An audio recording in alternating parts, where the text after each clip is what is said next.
अध्याय 03 दो चर वाले रैखिक समीकरण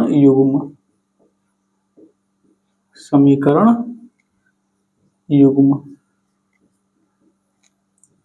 इस चैप्टर में हम लोगों ने प्रश्नावली 3.1 को देख चुके हैं और प्रश्नावली 3.2 शुरू किए थे, जिसमें हमें प्रतिस्थापन विधि के बारे में, सब्स्टिट्यूशन मेथड के बारे में पढ़ना है। ये क्या है? तो प्रतिस्थापन विधि एक ऐसी विधि है जिसमें दो चर वाले रैखिक समीकरण युग्म को हम हल करते हैं और x और y का मान निकालते हैं। चलिए तो इसको स्टार्ट करते हैं। प्रश्नावली 3.2।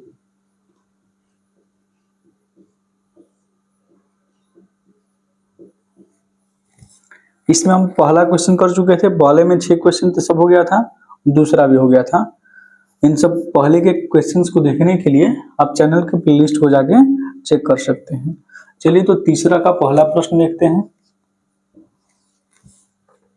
दो संख्याओं का अंतर 26 है और एक संख्या दूसरी संख्या की 3 गुनी है, उन्हें ज्ञात कीजिए। जैसे दो संख्या है, इनका अंतर 26 है और इन संख्या एक जो संख्या है दूसरी संख्या की 3 गुनी है, उन्हें हमें ज्ञात करना है। तो मान लेते हैं कि माना पहली संख्या कितना है? x है, ठीक, और दूसरी संख्या y है। इन दोनों का अंतर अगर हम x को बड़ा कह दें तो बड़ी संख्या में से छोटी संख्या को घटाएंगे तो अंतर मिल जाएगा, और इनका अंतर कितना बोला है? 26 कहा है, ठीक। और दूसरा इसमें बोला है कि एक संख्या दूसरी संख्या की 3 गुनी है, यानी जो एक संख्या है, क्या यह दूसरी संख्या के बराबर है? नहीं, x जो है दूसरी संख्या की 3 गुनी है, ठीक। अब देखिए इसको हल कैसे करेंगे। प्रतिस्थापन विधि में एक मान को उठा के दूसरे समीकरण में रखते हैं, तो हम इसको बोल देते हैं समीकरण नंबर 1। इसको हम इसमें लाके रखते हैं, तो इसमें लिखेंगे कि x का मान रखने पर, तो जहां भी x है वहां पे कितना रख देंगे? 3y। x के जगह पे रख दीजिए 3y, माइनस में y बराबर 26। तो यहाँ पे 3y में से y जाएगा, y हो जाएगा, sorry 2y is equal to 26। जब y का मान निकालेंगे तो 26 जब भाग देंगे तो कितना आ जाएगा? 13 आ जाएगा। अब इस y के मान को कहाँ पर रख देंगे? समीकरण नंबर 1 में। तो y का मान समीकरण 1 में रखने पर, y का मान समीकरण 1 में रखने पर x इज इक्वल टू 3 और y का मान आया कितना है? 13। तो 13 में 3 से गुणा करेंगे, x का मान आ गया 39। तो लास्ट में लिख देंगे अतः पहली संख्या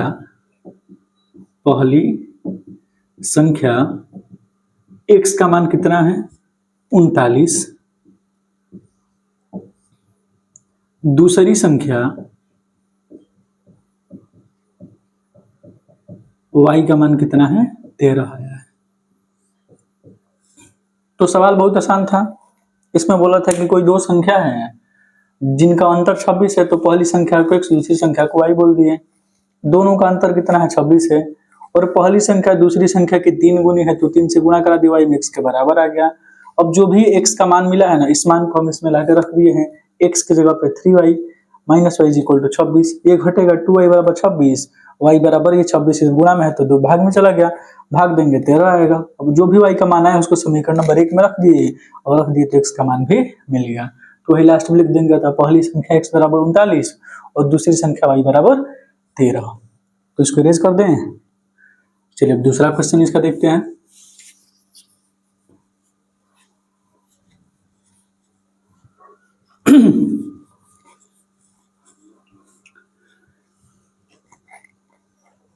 तो तीसरे का दूसरा, हाँ, दो संपूरक कोणों में बड़ा कोण छोटे कोण से 18 डिग्री अधिक है, उन्हें ज्ञात कीजिए। तो इसके पहले हमें क्या देखना होगा? हमें देखना होगा आखिर में संपूरक कोण होता क्या है। यहाँ पे आ गया ना संपूरक कोण, ये होता क्या है? इसको सप्लीमेंट्री एंगल्स बोलते हैं। और एक होता है पूरक कोण, पूरक कोण। तो हम दो कोण ले लिए, जैसे एक एंगल को θ1 और दूसरा कोण बोल दिए θ2। इन दोनों को जोड़ने से अगर हमें क्या मिल जाए, 180 मिल जाए, तो इसे क्या कहते हैं, समपूरक कोण कहते हैं। यहाँ पे ले लेते हैं एक कोण θ1 और दूसरा कोण θ2, दोनों को जोड़ने पर कितना मिल जाए, 90 मिल जाए, तो इसे हम कहते हैं पूरक कोण। इसे कॉम्प्लीमेंट्री एंगल्स कहते हैं और इसे सप्लीमेंट्री एंगल्स। जैसे इसका एग्जांपल देख सकते हैं कि एक कोण 120 है, 120 में अगर 60 डिग्री जोड़ देंगे तो कितना मिलेगा, 180। यानी ये दोनों कोण कैसे हैं, संपूरक कोण है। जैसे हम ले लिए 179, तो 179 में अगर 1 डिग्री जोड़ देंगे तो 180 मिल जाएगा, यानी कि ये दोनों कोण भी क्या हो जाएंगे, संपूरक कोण। अगर यहाँ पे हम 160 ले लिए तो यहाँ पे 20 डिग्री लेना होगा, 160 और 20 जोड़ेंगे 180 मिल जाएगा। यानी कोई भी दो कोण लीजिए, अगर उसे जोड़ने पे हमें कितना मिल जाए, 180 डिग्री मिल जाए, तो उन्हें कहते हैं संपूरक कोण। अब इसका एग्जांपल देख लेते हैं। जैसे एक कोण 60 ले लिए तो दूसरा कितना लेना पड़ेगा, 30। 60 और 30 को जोड़ेंगे 90। एक कोण अगर हम 50 ले लिए तो दूसरा कोण 40 डिग्री, 50 और 40 जोड़ेंगे 90 आएगा। जैसे अगर एक कोण हम 70 ले लिए तो दूसरा कितना लेना होगा, 20 डिग्री, इन दोनों को जोड़ेंगे कितना मिलेगा, 90 डिग्री। तो कोई भी दो कोण जोड़ने पे अगर 90 मिल जाए तो उन दोनों कोणों को ही हम क्या कहते हैं, पूरक कोण कहते हैं। अब याद कैसे रहेगा, देखिए संपूरक और पूरक में अधिकतर बच्चे के पास होता है क्या, बच्चों के पास कि θ1 θ2 जोड़ने पे 180 आएगा कि 90 आएगा, ये कंफ्यूजन करता है। 180 याद रहेगा, 90 याद रहेगा, लेकिन पूरक में 90 होता है कि पूरक में 180 होता है कि संपूरक में 180 की 90 होता है, इसमें कंफ्यूजन हो जाता है।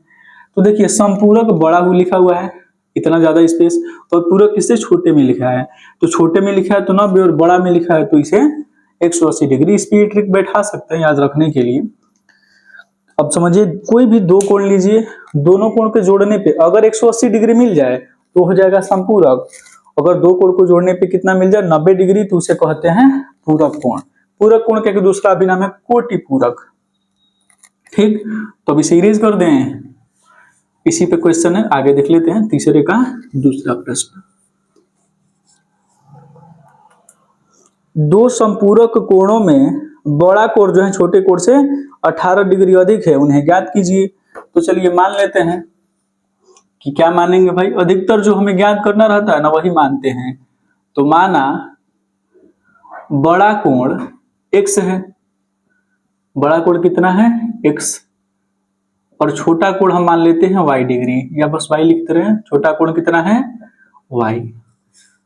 क्वेश्चन में बोला है अकॉर्डिंग टू क्वेश्चन, ये दोनों कोण जो है संपूरक हैं। संपूरक यानी यहां से एक बन सकता है, क्या बन सकता है कि x प्लस y का मान कितना आना चाहिए, 180 डिग्री। ये बात इसमें छिपा हुआ है बस एक लाइन में। वो लाइन क्या है कि कोण कैसे हैं, संपूरक। अब आगे क्या बोला है कि छोटा कोण बड़ा कोण छोटे से कितना डिग्री, 18 डिग्री अधिक है। यानी यहाँ पे बड़ा कोण और छोटा कोण क्या बराबर है, नहीं, बड़ा कोण छोटे से अधिक है। कितना अधिक है, 18 डिग्री अधिक है। तो इसको हम समीकरण नंबर 1 बोल देते हैं, और इसका मान इसमें रखेंगे, y का मान निकल जाएगा, फिर y के मान को इसमें रखेंगे, x का मान आसानी से निकल जाएगा। चलिए समीकरण लिखते हैं, x प्लस वाई बराबर 180। इसमें किसका मान रखेंगे भाई, तो x का मान रखने पर, x का मान रखने पर। प्रतिस्थापन विधि में एक जगह से मान उठा के दूसरी जगह रखना रहता है। x की जगह पे लिख दिया y प्लस में 18, और यहाँ पे y की जगह पे y हो जाएगा बराबर में 180। y और y मिलके कितना हो गया, 2y। 180 इधर ठीक है, 18 जब उधर जाएगा तो माइनस में हो जाएगा 18 डिग्री। तो 2y इज इक्वल टू 180 में से कितना 18 घटाएंगे तो हो जाएगा आपका 162 डिग्री। y का मान अगर निकालना होगा तो 162 में 2 से भाग देंगे, कितना बार में, 81 बार में चला जाएगा। 2 8 16 2 कम 2, यानी y का मान कितना आ गया, 81 डिग्री। और y का मान जो भी मिला है इस मान को हम उठा के कहां पर रख देंगे, समीकरण नंबर 1 में। y का मान समीकरण 1 में रखने पर, y का मान समीकरण 1 में रख दीजिए। तो x is equal to y के जगह पर रखेंगे 81 ना, हाँ 81, और यहाँ पे दिया है प्लस में 18, तो x इज इक्वल टू 8 1 9 और ये 9 कितना हो जाएगा, 99 डिग्री मिल गया।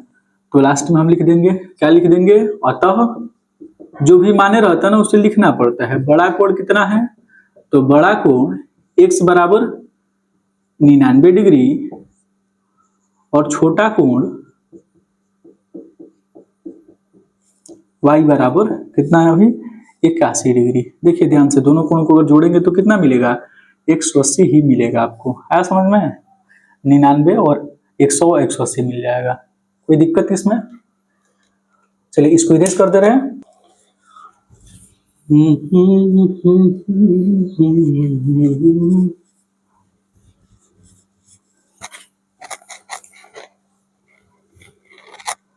चलिए नेक्स्ट क्वेश्चन देखते हैं, तीसरे का तीसरा। एक क्रिकेट टीम के कोच ने 7 बल्ले, बल्ले यानी कि बैट की बात करो, 6 गेंदे 3800 रुपए में खरीदी। बाद में उसने 3 बल्ले तथा 5 गेंदे 1750 रुपए में खरीदी। प्रत्येक बल्ले और प्रत्येक गेंद का मूल्य ज्ञात कीजिए। चलिए देखते हैं इसको भी। तो इसमें किसको x y मानेंगे, तो इसमें बल्ला और गेंद बोला है ना, तो बल्ले की, एक बल्ले के मूल्य को हम x मान देते हैं और एक गेंद के मूल्य को हम y मान लेते हैं। तो माना एक बल्ले का मूल्य या एक बल्ला का मूल्य कितना है भाई, तो ₹x कह देते हैं, और एक गेंद का मूल्य, एक गेंद का मूल्य, मूल्य कहिए कीमत कहिए, वही बात है ₹y। ठीक, ये प्रश्न संख्या तीसरे का तीसरा है।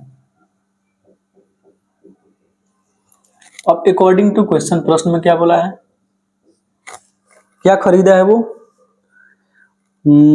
7 बल्ला और 6 गेंद 3800 रुपए में, यानी 7 बल्ले हैं और 6 गेंद है और पैसा कितना लगा है, 3800 रुपया उसका लगा है। चलिए क्वेश्चन देखते हैं आगे। 7 बल्ला, अच्छा ये बताइए एक बल्ले का मूल्य अगर x है, जैसे यहाँ पे देखिए कोई टॉफी लिए, एक टॉफी का कीमत है 2 रुपया, एक का कितना हो गया 2 रुपया। अगर हम 2 का कहेंगे तो अब कितना कहेंगे, 2 में 2 से गुणा करा देंगे यानी कि 4 रुपया। वही अगर हम 3 का पूछे तो 3 में किससे गुणा, 2 से करा देंगे यानी 6 रुपया। अगर वैसे हम x कह दें तो 2 में आप किससे गुणा करा देंगे, x से। ऐसे कह सकते कि x में किससे गुणा करा देंगे, 2 से, तो यहाँ पे निकल जाएगा 2x रुपया। अगर एक का पता है तो कितने का भी मूल्य हम किसका क्या करके गुणा करके निकाल सकते हैं। तो चलिए एक बल्ला का मूल्य है x, तो 7 का क्या 7x लिख सकते हैं, तो लिख ही सकते हैं। एक गेंद का y, तो 6 गेंद का 6y, और ये सब पैसा मिला के उसका खर्चा कितना हुआ है भाई, तो 3800 रुपया हो गया है। ठीक, अब आगे देखते हैं। अब 3 बल्ले और 5 गेंदे 1750 में, 3 बल्ले 5 गेंद, तो लिखेंगे 3 बल्ले और 5 गेंदे, ये कितने का खरीदा है, तो ये खरीदा है वो 1750 रुपया का। ठीक, अब इस पे सेट करते इक्वेशन बनाते हैं। तो एक बल्ला का कीमत है x, तो 3 का हो जाएगा आपका 3x, एक का y है तो 5 का 5y, और कुल मिला के पैसा कितना लगा है, तो 1750 लगा। अब इन दोनों को हल करके हमें x और y का मान निकालना है। तो क्या करते हैं, चलिए किसी एक समीकरण को उठा लेते हैं, हम इसी को उठा लेते हैं। तो इसको आगे अगर बढ़ाएंगे तो ऐसे लिख सकते हैं क्या, 5y is equal to 1750 minus में 3x। अगर y का मान निकालना हो, ऐसे y को एक साइड रख देंगे, 1750 माइनस में 3x, और बटा में आ जाएगा कितना 5, और इसको बोल देंगे समीकरण नंबर 1। अब इस समीकरण को लेके आगे बढ़े हैं तो अब दूसरा लिखना पड़ेगा, क्योंकि एक को लेके आगे बढ़ते हैं उससे मान निकाल के दूसरे में रखते हैं। तो 7x प्लस में 6y इज इक्वल टू 3800। इसमें क्या करते हैं भाई, तो y का मान निकला है ना, हाँ y का मान रखने पर, y का मान रखने पर 7x, ठीक है ऐसे ही रहेगा, प्लस में 6, y के जगह पे कितना रखेंगे 1750 माइनस में 3x बटा में है 5, बराबर यहाँ पे हो जाएगा 3800। अब यहाँ पे हमें 5 लेना पड़ेगा एलसीएम, यहाँ पे कितना हो जाएगा 5 एलसीएम लेंगे तो 7 × 5 = 35x। अब इनका इसमें मल्टीप्लाई करना पड़ेगा, 6 में 0 से 0, 6 5 30 के 0 हासिल 3, 6 7 42 3, 45 के 5 हासिल 4 और 6 4 10 यानी 10,500 हो गया। इस 6 का जब इस 3 में गुणा करेंगे 6 18x माइनस का हो जाएगा इज इक्वल टू 3800। अब देखिए यहाँ पे 35 में से 18 घटेगा अगर तो 17 आएगा, तो हो जाएगा 17x प्लस में 10,500 अपान में 5 और यहाँ पे हो गया 3800। 17x प्लस में 10,500 इज इक्वल टू, इनका मल्टीप्लाई यहाँ पे होगा क्रॉस मल्टीप्लीकेशन से। अब 0 0 5 8 40 के 0 हासिल 4 5 दिए 15 4 19 यानी ये गया 19,000। अब देखिए 17x इज इक्वल टू 19,000 में से 10,500 को घटा दीजिए, तो 17x इज इक्वल टू 19 में से अगर 10 घटेगा तो 9 बचेगा और 9 में से 5 घटेगा तो 8500 आ जाएगा। कितना जाएगा 8500। तो x का जब निकालेंगे वैल्यू तो हो जाएगा 8500 बटा में 17, तो 17 5 85 कितना बार में कट जाएगा 500 बार में, तो x इज इक्वल टू आ गया कितना भाई 500। और जो भी x का मान आया हुआ है इसको किस में रखते हैं, तो जो समीकरण 1 बना है तो x का मान समीकरण 1 में रखने पर यहाँ पे लिख देते हैं x का मान समीकरण 1 में रखने पर। चलिए एक यहाँ पे है y is equal to 1750, y is equal to 1750 minus में 3x है तो 3 का 500 में गुणा हो जाएगा, 3x की जगह पे आ गया 500 और बटा में कितना है भाई 5 है तो यहाँ पे 5 लिख दीजिए। y इज इक्वल टू 1750 और 5 दिया 1500 बटा में 5, तो 1750 में से अगर 1500 घटाएंगे तो 250 बचेगा ना जी, तो 250 में अगर 5 से भाग देंगे तो 5 5 25 ये 50 बार में कट गया, यानी y बराबर कितना आ गया 50। चलिए x का मान आया 500, y का मान आ गया 50। अब स्टार्टिंग में फिर से देखिए कि एक बल्ला का मूल्य हम x माने थे और x का मान आ गया 500, नहीं बल्ला हो गया 500 का और गेंद हो गई 50 रुपए की। तो लास्ट में हमें लिखना पड़ेगा क्या कि अतः एक, पहले बल्ला लिख लेते हैं, एक बल्ला का कीमत या मूल्य ये कितना है भाई x है और x कितना आ गया 500 रुपया। एक गेंद का मूल्य, एक गेंद का मूल्य इसे क्या बोले हैं y बोले हैं, तो y का मान कितना आया है 50, तो हो जाएगा 50 रुपया। तो उम्मीद करते हैं कि सवाल समझ में आया होगा। ऐसे प्रश्नों को ना बहुत आसानी से कर पाएंगे कब, जब पेशेंस के साथ में कैलकुलेशंस को सही करते रहेंगे तब। ये क्वेश्चन देखिए फिर से एक बार आपको समझा देते हैं। एक बल्ले और एक गेंद का मूल्य हमें बताना था। फिर से एक बार क्वेश्चन पढ़ दें। देखिए एक क्रिकेट टीम के कोच ने 7 बल्ले तथा 6 गेंदे 3800 रुपए में खरीदी। बाद में उसने 3 बल्ले तथा 5 गेंदे 1750 में खरीदी। प्रत्येक बल्ले और प्रत्येक गेंद का मूल्य ज्ञात कीजिए। तो जो हमसे पूछा रहता है अधिकांश वही हमें मान के चलना होता है। तो एक बल्ले का मूल्य x मान ली, एक गेंद का मूल्य y, और 7 बल्ला 6 गेंद 3800 में खरीदा है। तो एक बल्ला जो है x का, तो 2x का 3, 3x का 7 है तो 7x का हो जाएगा। 6 गेंद 1 y का है, 2 2y का होगा, 3 3y का, वैसे 6 6y का हो जाएगा। और ये सब मिला के पैसा उसका 3800 लगा, समीकरण नंबर 1। 3 बल्ला 5 गेंद 1750 में, तो ऐसे ही 3x 5y बराबर 1750। अब दो समीकरण जब हमको दिखाई देने लगते हैं तो किसी एक को उठाते हैं, एक चर को एक साइड, बाकी सब कुछ दूसरे साइड में। वही काम यहाँ पे किए हैं, y को एक साइड बाकी सब दूसरे साइड में। इसको समीकरण नंबर 1 बोल देते हैं। अब समीकरण 1 का जो मान रहता है, जो भी चर, चाहे यहाँ पे x रहे चाहे y रहे, यहाँ पे जैसे y है, इस मान को उठा के दूसरे वाले समीकरण में, यानी जिससे ये नहीं बना है उस वाले समीकरण में रखते हैं। तो ये लिख के इसमें मान रख दिए। अब जब भी ये मान रखेंगे ना तो वहां पे एक वैल्यू मिल जाएगा, वही एक वैल्यू यहाँ पे x का मान हमें निकल गया। अब जो मान निकला हुआ रहता है इस मान को समीकरण नंबर 1 में रख देते हैं, और रखने के बाद x और y दोनों का मान आपको मिल गया।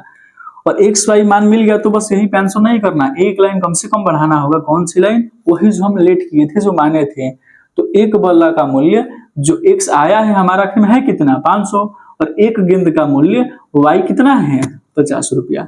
तो उम्मीद करते हैं कि ये प्रश्न आपको समझ में आया होगा। इरेज कर दे इसको, वीडियो को पॉज करके आप चाहें तो नोट कर सकते हैं।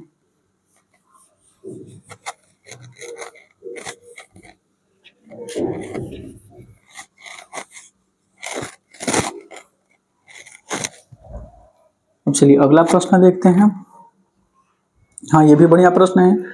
एक नगर में टैक्सी के भाड़े में एक नियत भाड़े के अतिरिक्त चली गई दूरी पर भाड़ा सम्मिलित किया जाता है। 10 किलोमीटर दूरी के लिए भाड़ा 105 रुपए है तथा 15 किलोमीटर के लिए भाड़ा 155 रुपए है।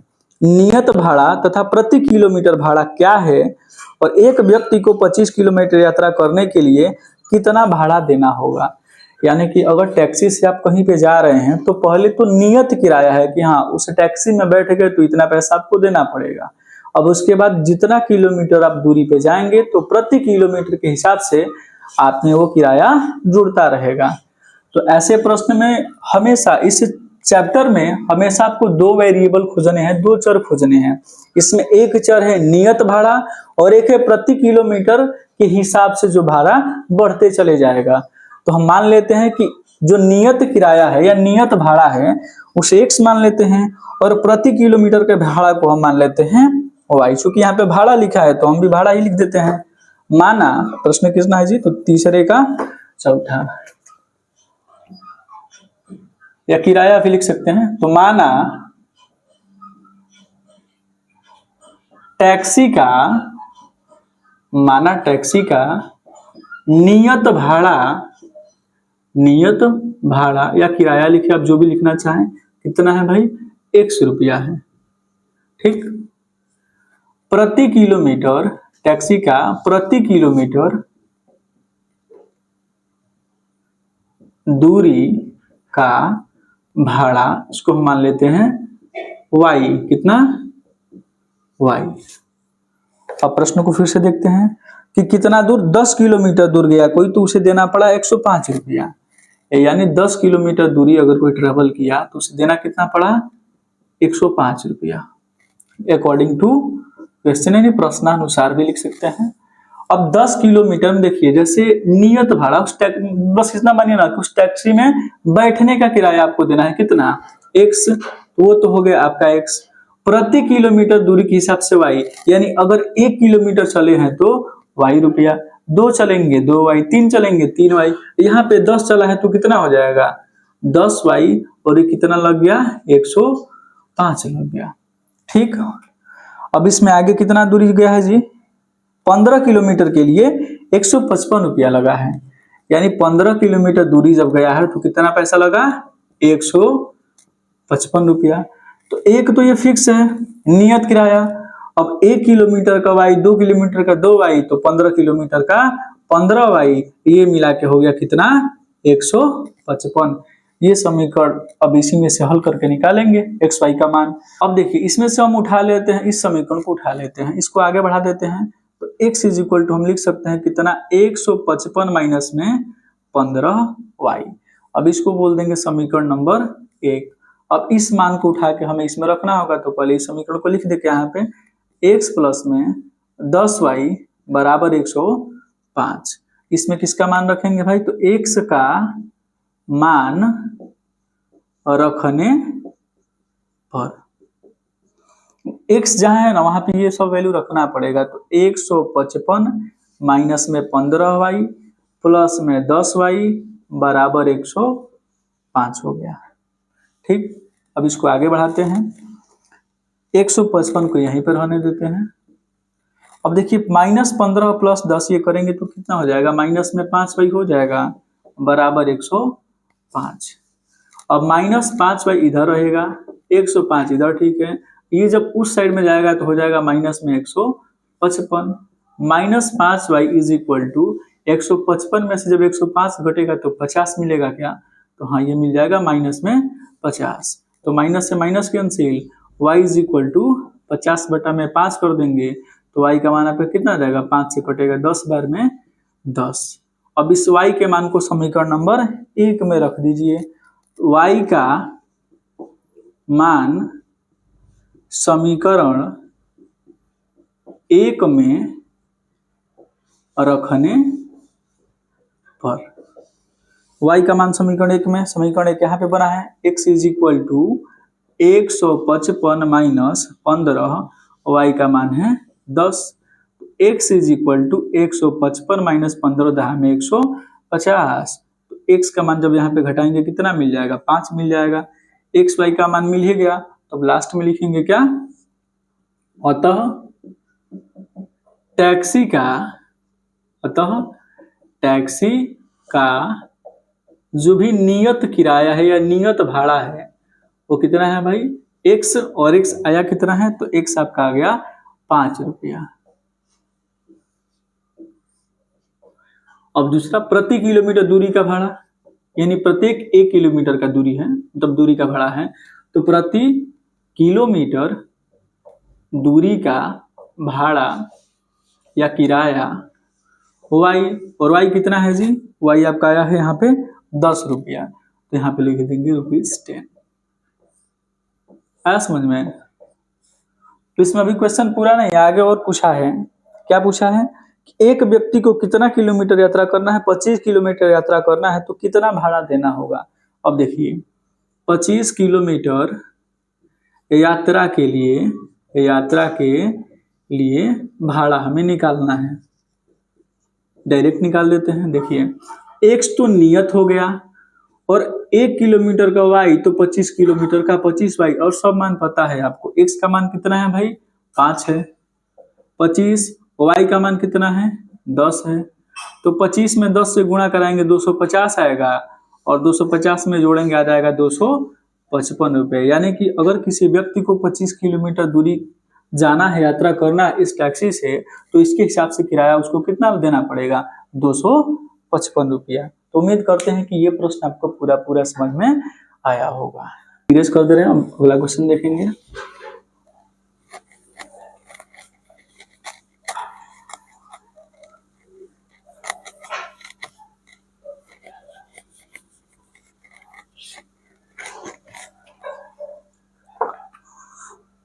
अब देखिए, यदि किसी भिन्न, अब भिन्न बात आ गया, तो भिन्न किससे मिलकर बनता है भाई, तो अंश से और हर से। तो यदि किसी भिन्न के अंश और हर दोनों में 2 जोड़ दिया जाए तो वह कितना हो जाता है, 9/11 हो जाती है। यदि अंश और हर दोनों में 3 जोड़ दिया जाता है तो वह 5/6 हो जाती है। वह भिन्न ज्ञात कीजिए। देखिए ऐसे प्रश्न को कैसे करेंगे। अब भिन्न आ गया तो भिन्न में जाहिर सी बात है कि 2 जोड़ कौन कौन से हो जाएंगे, तो एक हो जाएगा अंश और दूसरा हो जाएगा हर। तो मान लेंगे, क्या मानेंगे, वही भाई जो हमसे पूछा है। तो माना भिन्न का जो अंश है वो कितना हो जाएगा, x, अंश को x बोल देते हैं, और भिन्न का जो हर है डिनोमिनेटर, इसको हम कितना बोल देते हैं, y बोल देते हैं। यहाँ पे भिन्न भी चाहे तो हम लिख दें, भिन्न क्या हो जाएगा भाई, तो x/y।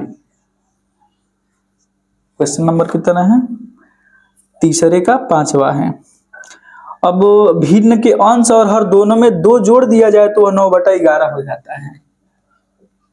अंश और हर, यानी अंश में भी 2 जोड़ना है और हर में भी 2 जोड़ना है, तो अभिन्न हो जाता है 9/11। इसको थोड़ा सा आगे बढ़ाते हैं, क्रॉस मल्टीप्लाई करा के 11 में इससे मल्टीप्लाई होगा, तो 11 में जब x से गुणा कराएंगे 11x होगा, 11 में जब 2 से गुणा कराएंगे 11 दूनी 22 हो गया, 9 में y से कराएंगे 9y, और 9 में 2 से गुणा कराएंगे तो 9 दूनी 18। तो इसको ऐसे लिख सकते हैं क्या, 11x माइनस में 9y is equal to 18 minus में 22। अब 11x माइनस में 9y इज इक्वल टू 18 में से 22 अगर घटाएंगे तो माइनस में आ जाएगा आपका 4, 18 2 20 2 22। अब आगे बढ़ते हैं, अंश और हर दोनों में 3 जोड़ दिया जाए तो 5/6 हो जाता है। चलिए अब दोनों में क्या जोड़ दिया जाए, 3 जोड़ दिया जाए, तो x में भी 3 और y में भी 3 अगर जोड़ देते हैं तो ये बन जाता है 5/6। फिर से क्रॉस मल्टीप्लाई, 6 में x से गुणा होगा 6x, 6 में 3 से होगा 18, 5 में y से होगा 5y, और 5 में 3 से होगा 15। अब देखिए 6y, इसको काम करते हैं, अब ये पहला समीकरण मतलब पहला जो भी दिया है, ये जो भी बनेगा इससे इक्वेशन फर्स्ट बना लेते हैं। इसमें एक चर को एक साइड, बाकी सब कुछ को दूसरे साइड, तो 6x को इधर रखते हैं, बाकी सब दूसरे साइड, यानी 5y प्लस में 15, ये जब 18 उधर जाएगा तो क्या माइनस में 18 हो जाएगा।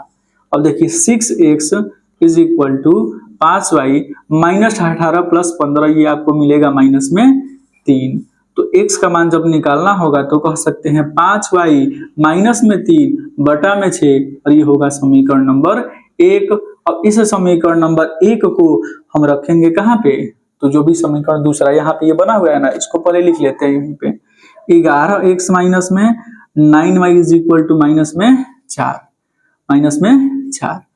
x का मान रखने पर, x का मान रखने पर, अब x का मान यहाँ पे रख देते हैं 11 मल्टीप्लाई है x में, और x यहाँ पे लिखा हुआ है 5y माइनस में 3 अपान में 6 माइनस में 9y, ठीक है, माइनस में 9y is equal to minus में 4। यहाँ पे अगर हम 6 एलसीएम ले लेंगे तो ऊपर तो ये मल्टीप्लाई करना पड़ेगा, 11 में 5 से गुणा कराएंगे तो 55y हो जाएगा, और 11 में 3 से गुणा कराएंगे तो माइनस में 33 होगा। 6 जब एलसीएम लिए हैं, ये पूरा नीचे तो कैसे कर सकते हैं, 6 जब एलसीएम लिए है तो इसमें मल्टीप्लाई करना पड़ेगा, क्योंकि इसके नीचे कुछ नहीं है तो कितना छिपा हुआ है 1, तो इसमें मल्टीप्लाई जब होगा तो 6 9 54, तो माइनस में 54y बराबर माइनस हो जाएगा 4। अब आगे की ओर चलते हैं। अब देखिए 55y में से 54y अगर घटाएंगे तो यहाँ पे मिलेगा ऊपर आपको अंश में y माइनस 33 बटा में 6 इज इक्वल टू माइनस में 4, तो y minus 33 is equal to 6 में 4 से गुणा करेंगे, माइनस में 6 चौके 24, तो y इज इक्वल टू उधर गया तो प्लस में 33 और माइनस में 24, तो 33 में से 24 घटेगा कितना आएगा, 24 34 9 हो जाएगा क्या, देखिए 13 में से 4 घटेगा 9, 2 में से 2 घटेगा 0, यानी कि y का मान कितना मिल गया, 9 मिल गया। इस y के मान को हम समीकरण नंबर 1 में रख देते हैं, तो y का मान समीकरण 1 में रखने पर x इज इक्वल टू 5 और y का मल्टीप्लाई है ना जी, तो यहाँ पे मल्टीप्लाई करा दीजिए किसके साथ में, 9 के साथ में, माइनस में 3 बटा में 6। अब x इज इक्वल टू जब निकालना होगा तो 9 से 45 माइनस 3 बटा में 6, तो x इज इक्वल टू 45 में से 3 घटेगा तो 42 बटा में 6, 6 7 42, तो x का मान आ गया 7। अब x y का मान यहाँ पे हमें नहीं बताना, हमें भिन्न बताना है, तो अतः जो भी भिन्न है वो कितना है भाई, तो x बटा में y, और x के जगह पे वैल्यू आ चुका है 7 और y के जगह पे कितना 9, तो आपका भिन्न मिल गया 7 बटा 9। तो प्रश्न को बस आसानी से आगे की ओर करते चले जाएंगे तो आंसर भी आ जाएगा और सवाल भी सही होगा, अदरवाइज जल्दीबाजी में करेंगे तो ज्यादातर चांसेस है कि आप गलत कर देंगे। रेज कर दे इसको, अगर इसको नोट करना है तो वीडियो को पॉज करके नोट कर सकते हैं।